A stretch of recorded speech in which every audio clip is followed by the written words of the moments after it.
Diet নিয়ে আজকে কিছু কথা বলবো। আপনারা সবাই মন দিয়ে ভিডিওটা শুনবেন।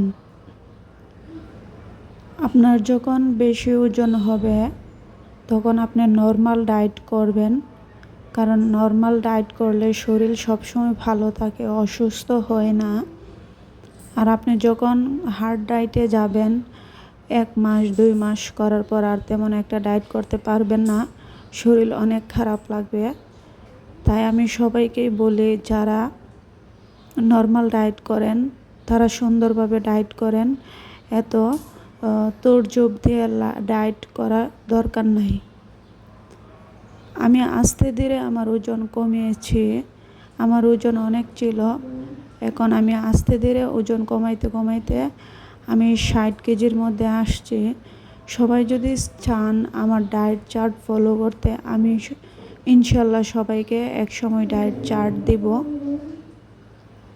যাই হোক, ডায়েট নিয়ে অনেক কথা হইল। কিছু খাবার আছে ডায়েটে খাওয়া একদম উচিত না, যে খাবারগুলো খাইলে ওজন কোনোদিনও কমবে না, বরঞ্চ বাড়বে।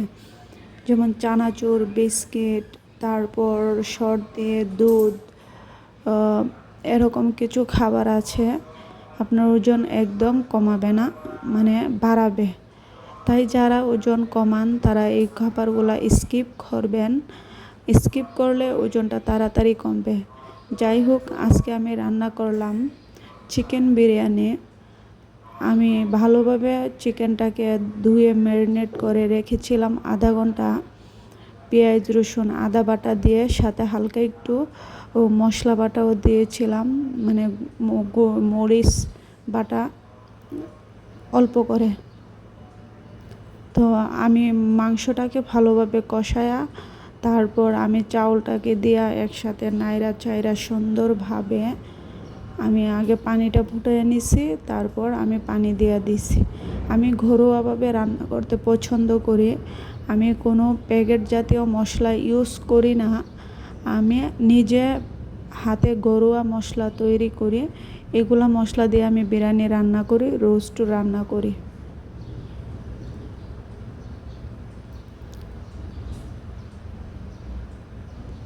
আমার চাউল অনুযায়ী হাঁড়িটা অনেক বড় হয়ে গিয়েছিল, তো পরে আমার বিরিয়ানিটা তেমন একটা ঝরঝরা হয় নাই, একটু কেমন যেন আটালো আটালো টাইপের হয়ে গিয়েছে। এই তো আপনারা দেখতেই পাচ্ছেন, আমার বিরিয়ানিটা তেমন একটা ভালো হয় নাই, মানে খেতে টেস্ট হয়েছিল কিন্তু বিরিয়ানিটা তেমন একটা ঝরঝরা হয় নাই, একদম পোলাওর মতো কেমন যেন একটু আটালো আটালো টাইপের। আমি লবণ দিতে ভুলে গেছিলাম, তাই আমি পানি দিয়ে আমি লবণ দিয়েছি, আবার দরকার পড়লে পরে লবণ দিব।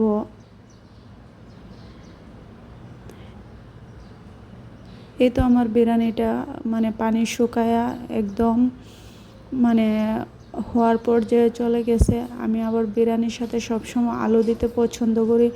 আলু ছাড়া কেন জানি আমার বিরিয়ানি হয় না, চলে না। মানে আমি সব খাবারের মধ্যে আলু দিই, আমি আলু লাভার, তাই আমি সব খাবারে আলু দিই। তো অনেকে বলবে মানে বিরিয়ানির মধ্যে এত আলু না, 2-3টা আলু একটু বড় বড় করে দিয়েছি। ওই যে দেখেন আমার কড়াইটা একটু ছোট হয়ে গেছে বিরিয়ানিটা অনুযায়ী, তাই আমার বিরিয়ানিটা আটালো হয়ে গেছিলো।